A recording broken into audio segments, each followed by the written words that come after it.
I'm sure Putin is trying to keep as close an eye on the actual detail as he can. And in fact, he's more or less, as did Stalin, he's wanting to take charge of the day-to-day battle himself.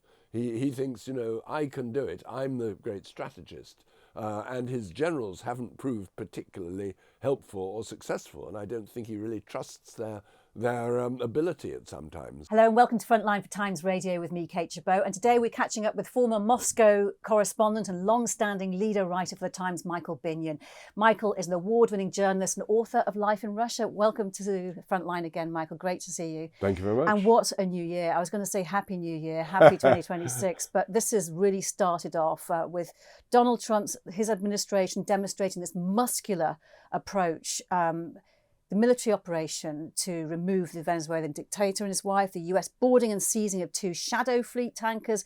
We can touch on Greenland in a moment. But on the seizure of that Russian flagged ship in the North Atlantic, the Kremlin condemning it as piracy. I mean, are they going to be concerned or influenced? Is it a wake-up call for the Kremlin at all, or will it be business as usual? Well, it's embarrassing for the Kremlin because this ship had just adopted a Russian flag. I mean, they seem to have had a whole bunch of flags in their locker, which they just put out occasionally according to where they were.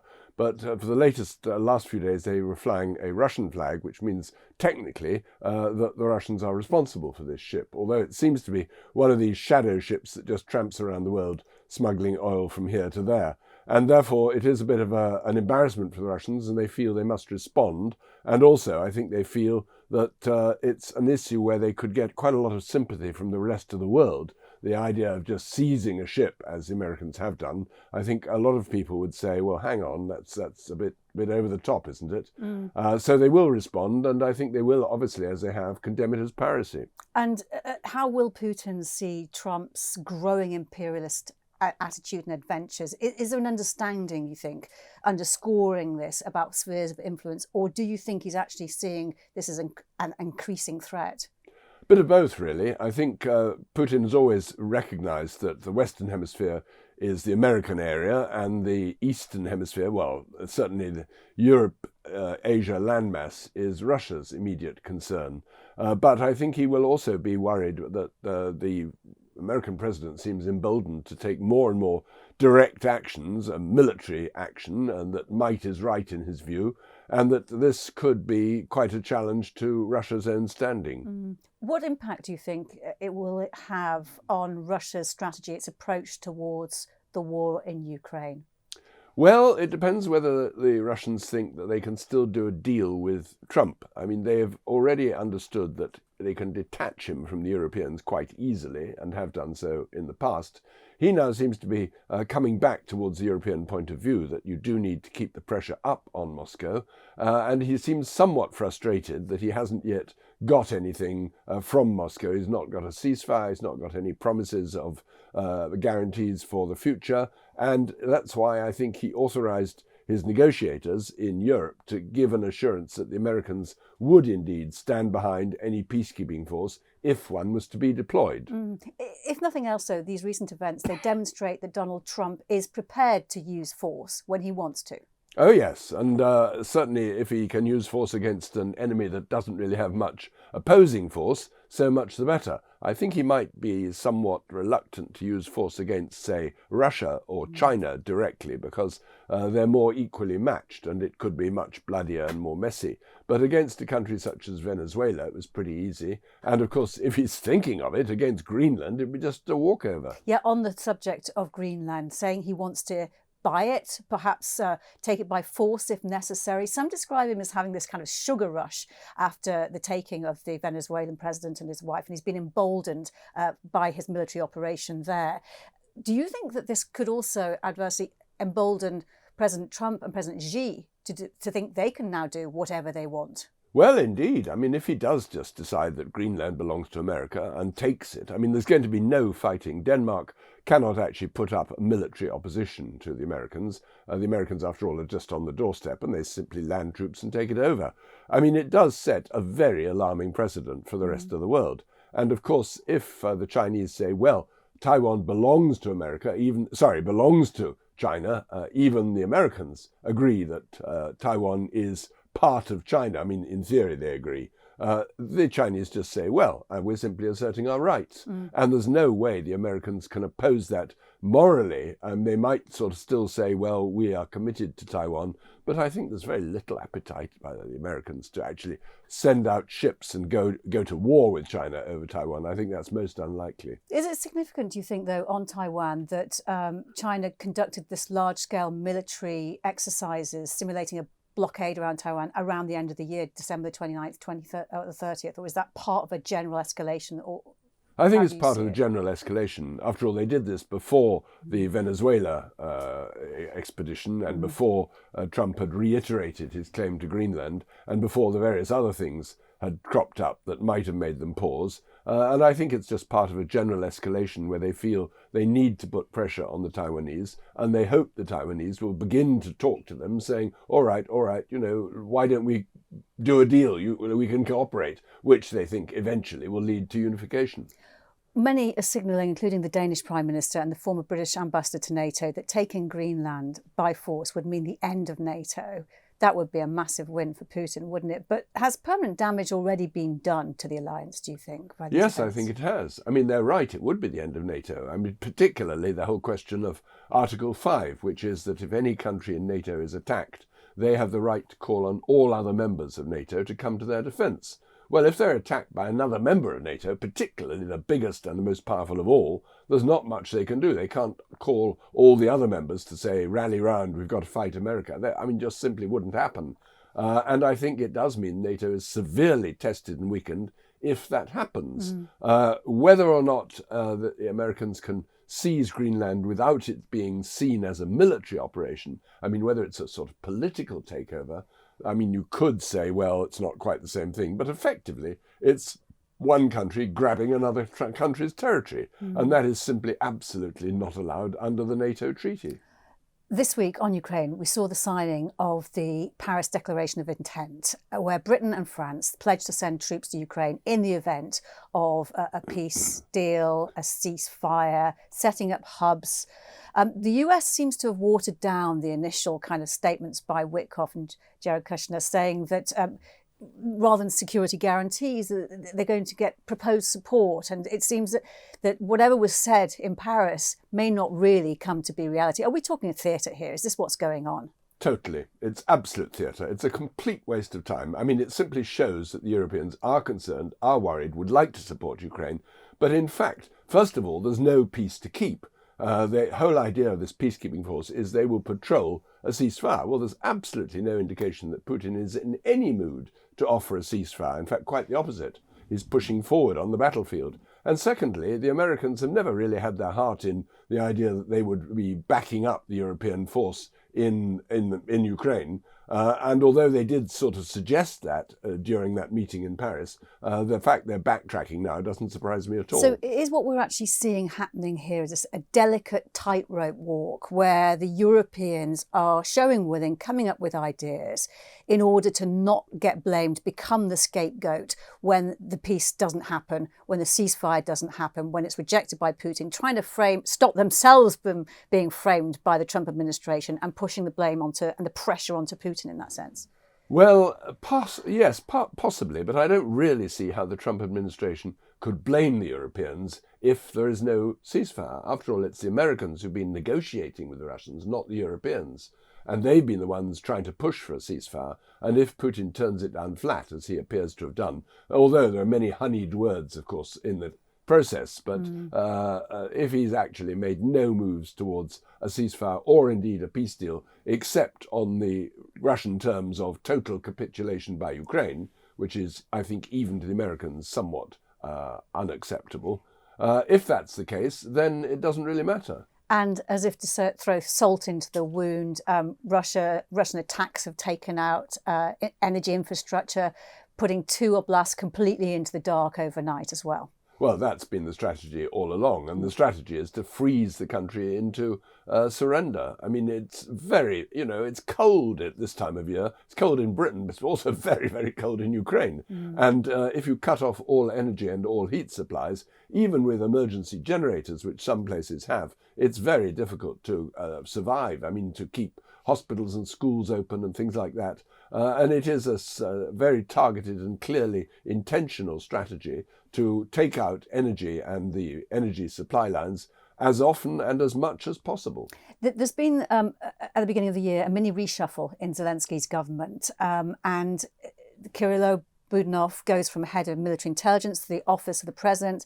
Mikhailo Fedorov goes from minister for digital and transformation to defence. Canada's ex-finance minister, Chrystia Freeland, is an advisor on economic investment. Is this a president moving on from that corruption scandal that embroiled his government at the end of last year? Probably, yes. I think almost certainly he's trying to get a fresh look to his administration. He's got to replace those people who were forced to leave because of the corruption scandal. And of course, this does paint a very poor picture of Ukraine to the outside world, particularly those who are ready to give aid to Ukraine. If the idea is that $100 million or whatever it was being embezzled from some of these funds, I mean, that really does produce immediate cynicism in public opinion across Western Europe. So he did have to do that. I mean, I think also he's trying to broaden his administration. He is under pressure from many others who say that he's acting more and more like a dictator. He's extended his term of office, understandandly, because you can't really hold a general election in the middle of a war. So he's sort of there on sufferance, as it were, democratically. He's beyond his term.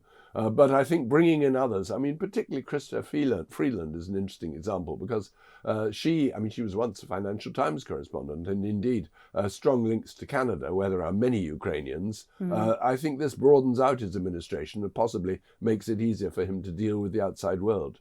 I was talking to someone earlier today about where we're at in terms of the progress towards any end of this war. And they were saying that we're like in phase 3 of this kind of round of negotiations, and we're just like 7 of 8 of the way round the clock for them being rejected again, and here we go again. What do you think can break that cycle? Victory by Ukraine, but it won't happen. I mean, victory by Ukraine is the hope. That won't happen. Victory by Russia would certainly break the cycle because then there's no more negotiation possible. Victory by Russia would mean that Ukraine is forced to surrender those territories that the Russians said they want to keep, including the whole of Luhansk and Donbass, and that the Ukrainians then have to submit to whatever conditions the Russians lay down. That would be the end of the negotiations, effectively.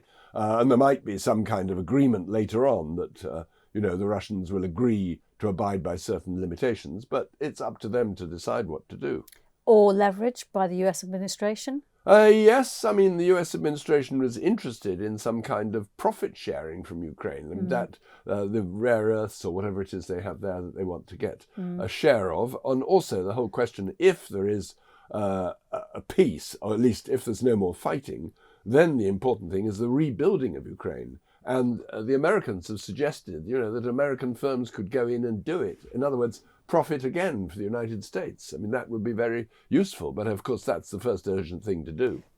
So throughout all of the cycles of negotiations, Russia has been keen to persuade the American delegation that they're actually winning, that they're winning this war and that Ukraine is losing. What's the reality, and how are they managing to put that kind of view across to the Americans? Well, on the battlefield, they are slowly winning. They're grinding Ukraine down at enormous cost. And often just like open farmland, land, bare fields, nothing pushing in a few kilometers and then pushing, being pushed back a bit and then pushing forward. I mean, an interesting statistic is that since the beginning of Operation Barbarossa, which was Hitler's invasion of the Soviet Union, from that day until the triumph of the Soviet army in Berlin, it was roughly 1,400 and something days. That anniversary falls in about a week or so. That is exactly the same time that it has taken the Russian forces to push into Ukraine. To Berlin is something like 1,000 miles or whatever.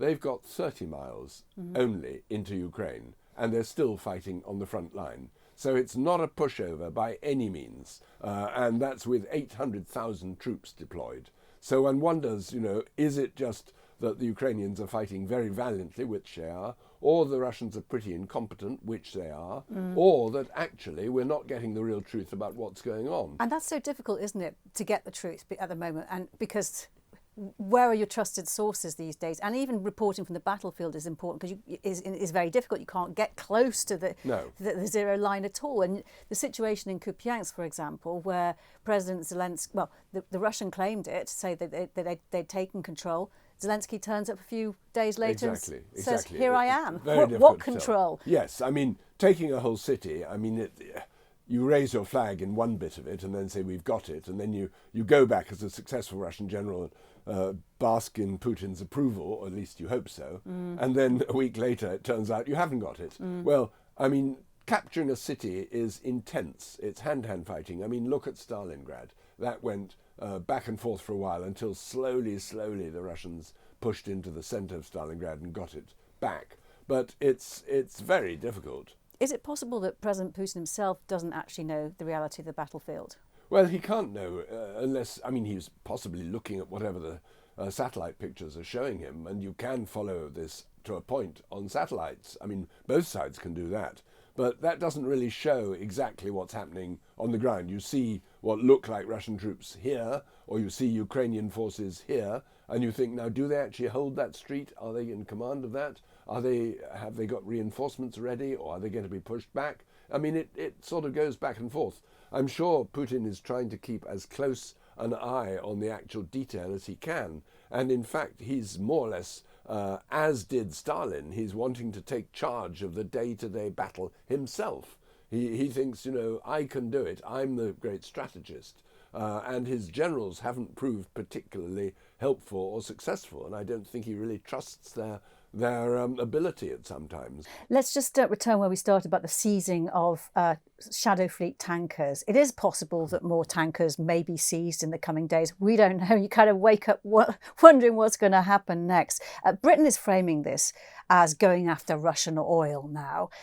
I've been told that America's point of view is going after Venezuelan oil. What's your take on it? A bit of both, really. Yeah. Yes, I mean, Trump has promised that he will now sanction ships that are sailing that are illegally transporting oil that is sanctioned from Russia. He's tried to increase the threat there, and that was virtually the only threat that he has made against Moscow, the only effective one, saying he's going to sanction more oil exports by Russia. Yes, clearly the Venezuelan oil, I mean, he's not quite sure yet how that's going to work. Whether they simply insist that all oil pumped out of Venezuela is then shipped to America for processing and selling. I mean, depends what the Venezuelan government says.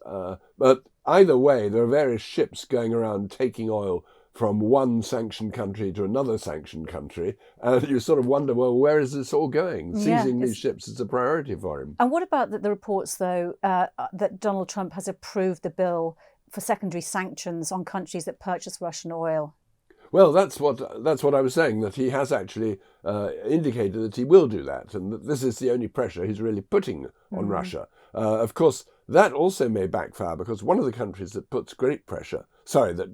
imports a great deal of oil from Russia is India. And India is a very large economy. It's the most populous nation in the world. And the Indians are mightily displeased by this. And the Indians have indicated that the relationship with Washington will go distinctly cooler. Now, that cannot be in the American interest, but it's one of those kind of secondary results of his policy of sanctioning various countries for this or that. And others that find themselves sanctioned for buying Russian oil may equally be pretty annoyed with the Americans and become somewhat less friendly. Well, we're starting the year with so many different competing crises geopolitically. What do you think this means for Ukraine? Well, the danger is poor old Ukraine will get more or less forgotten. It goes down the agenda. I mean, instead of having all the international efforts focused on trying to resolve this war, trying to stop the fighting, trying to get some kind of honourable peace, which frankly I think is not on offer and not going to come. Instead of that, the war, I mean, if Trump suddenly decides now is the time to annex Greenland, the focus will shift completely. And the world generally can't deal with more than one or two crises at the time. So if we've got a crisis in Venezuela, we've got a crisis in Greenland, we got Trump threatening to bomb those people in Iran who are repressing the rioters there, or even the demonstrators, I should say. We've got crises all over the world. And as for Gaza, well, forget about that. Nobody's paying any attention to that at all. Okay, if you're living in Ukraine and you're watching this now, what is the most optimistic outlook you can have? Well, I suppose the optimistic outlook is that in principle, the Americans have said they would back up any peacekeeping force, which you think would suggest the Americans are keen now to have a peace to keep. But the peace to keep means pressure on Russia to get him to agree to a peace, or to a peace that is not complete surrender for Ukraine. So one hopes that the administration, with some prodding from the Europeans, will keep at it. But I'm not terribly optimistic. Let's talk again soon. Michael Binyon, great to speak to you. Thank you very much. Thank you. You've been watching Frontline for Times Radio. If you'd like to know more about the war in Ukraine, you can subscribe and sign up for a membership. You can also get more analysis by listening to Times Radio or read thetimes.com. But for now, thank you for watching. Bye-bye.